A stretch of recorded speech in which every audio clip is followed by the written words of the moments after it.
We have noticed that children's mental health is a top reason 6 years in a row since COVID began in 2019, 2020. And so there has to be a link with what happened at that time, the amount of fear, the amount of anxiety that children were put under. Don't talk to your grandparents. They might get sick if you speak to them. We can't go meet them. And they lost a lot of the positive networks that they had built And with also, teachers. whether coincidentally or not, that was about the same time that people embraced technology more because of the social distancing. Correct. And when social media perhaps became even more, focused in the household and more introduced into younger children. You're absolutely right, Kelly. And they're also about the connections that you have with your families. Some families might have been able to build stronger connections through the use of technology because you spoke more often, but some family relationships might have weakened. And families who are in difficult situations, vulnerable families, they might have found themselves in a much darker place because of COVID. So while that feels like a long time ago, actually, we're looking now at the impact that might have had on community. Why have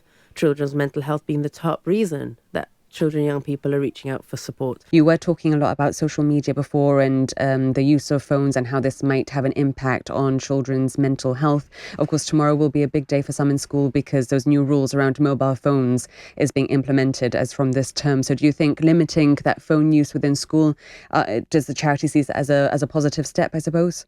There are positives and negatives rules around things. And I think we need to look at that actually phone use is not just an issue in schools. It's actually endemic in our whole community as a society. Adults and parents, we're using phones all the time. And children see that behavior and they're trying to replicate it at school and beyond. And we have to be very careful as grown-ups to role model how to use phones safely. And that will help young people deal with being in school and not being able to access their phone, so that when you don't feel safe in school, that you want to reach out maybe to a parent, that actually, well, who do you turn to when you can't use your phone? Which teachers are safe? The receptionist? What can you do? How empowering children and young people to find alternative ways to deal with the difficulties they face. We aren't just a listening service. Every single person who picks up a contact on the helpline is fully trained.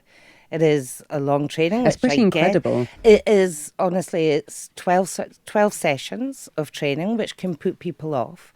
But obviously, we can't have anybody picking up the phone or the live chat or the WhatsApp who isn't fully trained. So it is a 3-step model that we use for every contact Childline receives. And as Caroline says, initially we would build a relationship, explore the child's situation, because depending on how much support is within that child's life, can affect how they can deal with what's going on.